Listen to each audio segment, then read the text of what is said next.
जय माता दी दोस्तों। ओम नमः शिवाय। आंवला नवमी की आप सभी को बहुत बहुत शुभकामनाएं। कार्तिक मास के शुक्ल पक्ष की नवमी तिथि के दिन आंवला नवमी मनाई जाती है। आंवला नवमी का व्रत संतान और पारिवारिक सुखों की प्राप्ति के लिए किया जाता है। आज हम सभी आंवला नवमी की बहुत ही दुर्लभ कथाओं को सुनेंगे।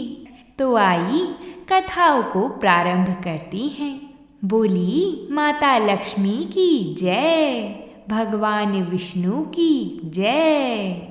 आंवला नवमी के दिन देवी लक्ष्मी की पूजा की जाती है तथा आंवले के पेड़ के नीचे भोजन करने की परंपरा शुरू हुई है। इसके पीछे एक पौराणिक कथा है। एक बार की बात है, देवी लक्ष्मी जी पृथ्वी का भ्रमण करने आई हुई थी। रास्ते में उन्होंने भगवान विष्णु और शिव जी की एक साथ पूजा करने की कामना की। माता लक्ष्मी जी ने माना कि विष्णु भगवान और शिव जी को एक साथ कैसे पूजा जा सकता है। तब उन्होंने महसूस किया कि तुलसी जी और बेलपत्र की गुणवत्ता एक साथ आंवले के पेड़ में ही पाई जाती है। तुलसी जी को भगवान विष्णु जी से प्रेम है और भगवान शिव जी को बेलपत्र से।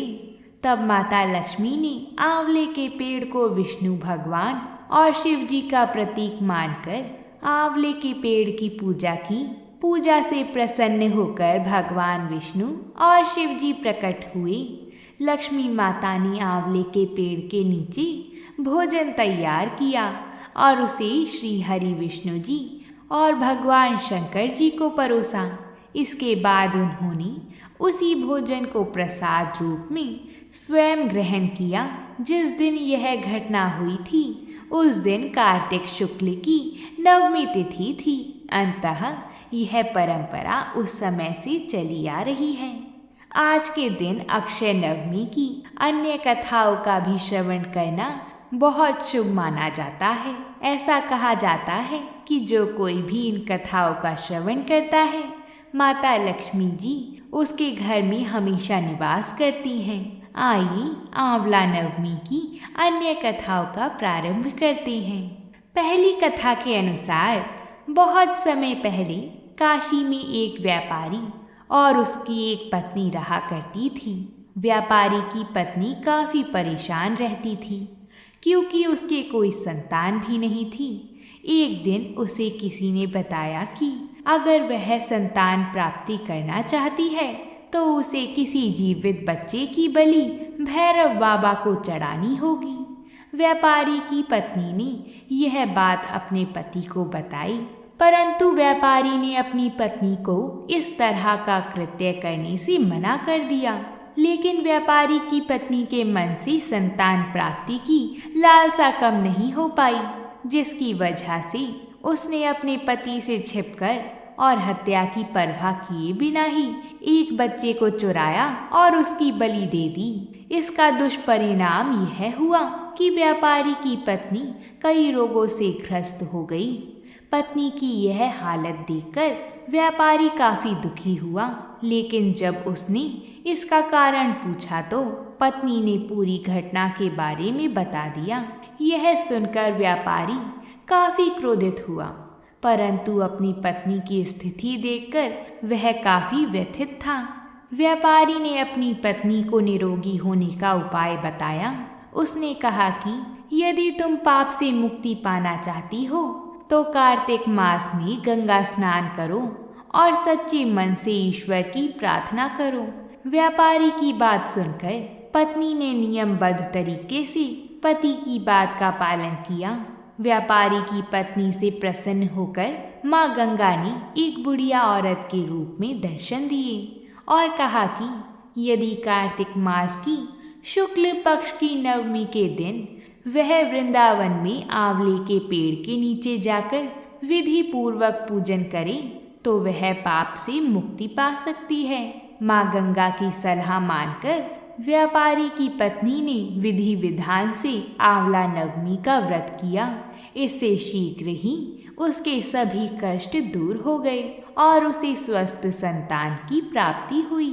हे माता गंगा, जिस प्रकार आपने उस महिला की सभी पापों का नाश करने का रास्ता बताया, इसी प्रकार हमसे जो कोई भी जाने अनजाने में पाप हुआ हो उसका निवारण करना, हमारे घर में भी सुख शांति बनाए रखना और अपनी कृपा दृष्टि बनाए रखना, धन की बौछार करना और जो कोई भी इन कथाओं को सुनी पढ़ी और हुंकार भरे उन सभी को सदा सुहागन और संतान प्राप्ति का वरदान देना। बोली माता गंगा की जय हो, माता लक्ष्मी की जय हो। अगर आप सभी ने यहाँ तक कथा को सुना है तो वीडियो को लाइक ज़रूर कर दें, क्योंकि आपके एक लाइक करने से यह कथा और 5 माताओं बहनों को भेजी जाती है।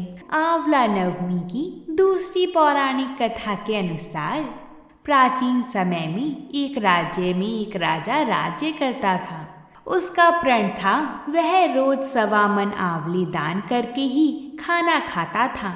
इससे उनका नाम आंवलिया राजा पड़ गया। एक दिन उनके बेटे बहू ने सोचा कि राजा इतने सारे आंवले रोजाना दान करती हैं, इस प्रकार तो एक दिन सारा खजाना खाली हो जाएगा। इसलिए बेटे ने राजा से कहा कि उसे इस तरह दान करना बंद कर देना चाहिए। बेटे की बात सुनकर राजा को बहुत दुख हुआ और राजा रानी महल छोड़कर एक जंगल में जाकर बैठ गई। जब भूखे प्यासे 7 दिन हो गए तब भगवान ने सोचा कि यदि मैंने इसका प्रण नहीं रखा और इसका सत नहीं रखा तो इसका विश्वास चला जाएगा।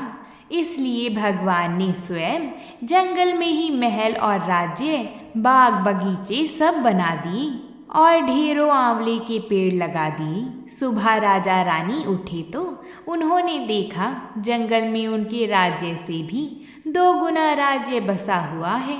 तब राजा रानी से कहने लगे, रानी देख, सत मत छोड़े सुरमा, सत छोड़े पत जाई, सत की छोड़ी लक्ष्मी फिर मिलेगी आई। राजा रानी से कहता है, आओ नहा धोकर आंवले दान करें और भोजन करें। राजा रानी ने आंवले दान करके खाना खाया और खुशी खुशी जंगल में रहने लगे। उधर आंवला देवता का अपमान करने और माता पिता से बुरा व्यवहार करने के कारण बहू बेटे के बुरे दिन आ गए। उनके पड़ोसी राज्य दुश्मनों ने उनका राज्य छीन लिया। वह दोनों पति पत्नी दाने दाने को मोहताज हो गई और काम ढूंढते हुए अपने पिताजी के राज्य में आ पहुंची। उनके हालात इतने बिगड़े हुए थे कि पिता ने उन्हें बिना पहचाने हुए काम पर रख लिया। बेटे बहू सोच भी नहीं सकते थे कि उनके माता पिता इतने बड़े राज्य के मालिक भी हो सकते हैं, सो उन्होंने अपने माता पिता को भी नहीं पहचाना। एक दिन बहू ने सास के बाल गूंथते समय उनकी पीठ पर मस्सा देखा। उसे यह सोचकर रोना आने लगा कि ऐसा मस्सा मेरी सास के भी था। हमने ये सोचकर उन्हें आंवले दान करने से रोका था कि हमारा धन नष्ट हो जाएगा। आज वह लोग न जाने कहाँ होंगे। यह सोचकर बहू को रोना आने लगा और आंसू टपक टपक कर सास की पीठ पर गिरने लगे। रानी ने तुरंत पलट कर देखा और पूछा कि तू क्यों रो रही है? उसने बताया कि आपकी पीठ जैसा मस्सा मेरी सास की पीठ पर भी था। हमने उन्हें आंवले दान करने से मना कर दिया था, इसलिए घर छोड़कर वह कहीं चले गए। तब रानी ने उन्हें पहचान लिया, सारा हाल पूछा और अपना हाल बताया। अपने बेटे बहू को समझाया कि दान करने से धन कम नहीं होता बल्कि बढ़ता है। बेटे बहू भी अब सुख से राजा रानी के साथ रहने लगे थे। हे भगवान, जैसा राजा रानी का सत रखा वैसा ही सबका सत रखना। कहते सुनते सारे परिवार का सुख रखना। बोलिए श्री हरि विष्णु भगवान की जय हो। अब हम आंवला नवमी की तीसरी और अंतिम कथा को सुनेंगे। इस कथा के बाद हमारी अक्षय नवमी की कथाएं पूर्ण हो जाएंगी और माता लक्ष्मी हमारे घर में भी निवास करें, ऐसी हम सभी कामना करेंगी। बोलिए माता लक्ष्मी की जय हो। प्राचीन समय की बात है, एक बार गुरु शंकराचार्य जी भिक्षा मांगने एक कुटिया के सामने रुके।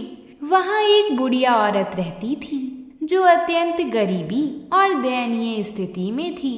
शंकराचार्य की आवाज़ सुनकर वह बुढ़िया औरत बाहर आई। उनके हाथ में एक सूखा आंवला था। वह बोली, महात्मन, मेरे पास इस सूखे आंवले के सिवाय कुछ भी नहीं है जो आपको भिक्षा में दे सकूं। तब शंकराचार्य जी को उनकी स्थिति पर दया आ गई और उन्होंने उसी समय उनकी मदद करने का प्रण कर लिया। उन्होंने अपनी आंखें बंद की और मंत्र रूपी 22 श्लोक बोले। ये 22 श्लोक कनकधारा स्तोत्र के श्लोक थे। इससे प्रसन्न होकर उसी समय माता लक्ष्मी ने उन्हें दिव्य दर्शन दिए और कहा कि शंकराचार्य जी, इस औरत ने अपने पूर्व जन्म में कोई भी वस्तु दान नहीं की थी। यह अत्यंत कंजूस थी और मजबूरीवश कभी किसी को कुछ देना ही पड़ जाए तो यह बेमन से दान करती थी। इसलिए इस जन्म में इसकी यह हालत हुई है। यह अपने कर्मों का फल भोग रही है, इसलिए मैं इसकी कोई सहायता नहीं कर सकती। तब शंकराचार्य जी ने देवी लक्ष्मी माता की बात सुनकर कहा, हे महालक्ष्मी जी, इसने पूर्व जन्म में अवश्य दान धर्म नहीं किया है, लेकिन इस जन्म में इसने पूर्ण श्रद्धा से मुझे यह सूखा आंवला भेंट किया है। इसके घर में कुछ नहीं होते हुए भी इसने यह मुझे सौंप दिया है। इस समय इसके पास यही सबसे बड़ी पूंजी है। क्या इतना भेंट करना पर्याप्त नहीं है? शंकराचार्य जी की इस बात से देवी लक्ष्मी प्रसन्न हुई और उसी समय उन्होंने गरीब महिला की कुटिया में स्वर्ण के आंवला की वर्षा कर दी। हे लक्ष्मी माता, जिस प्रकार आपने उस बुढ़िया माई के घर स्वर्ण के आंवलों की वर्षा की, उसी प्रकार इस कहानी को कहने वाली, सुनने वाली और हुंकार भरने वाली सभी के घर धन धान्य की वर्षा करना। बोली माता लक्ष्मी की जय, भगवान विष्णु की जय हो। शास्त्रों के अनुसार अक्षय नवमी के दिन किया गया पुण्य जन्म जन्मांतर तक खत्म नहीं होता है। इसे अक्षय नवमी भी कहा जाता है क्योंकि इस दिन किया गया कोई भी शुभ कार्य अक्षय फल देने वाला होता है, अर्थात उसके शुभ फल में कभी कमी नहीं आती। उम्मीद करती हूँ आपको कथा पसंद आई होगी। अगर कथा पसंद आई है तो वीडियो को लाइक करें, चैनल को सब्सक्राइब करें और इस वीडियो को अपने भाई बंधुओं के साथ शेयर ज़रूर करें। तो अब हम आपसे कल मिलते हैं एक नई कथा के साथ। तब तक के लिए प्रेम से बोलिए जय माता दी।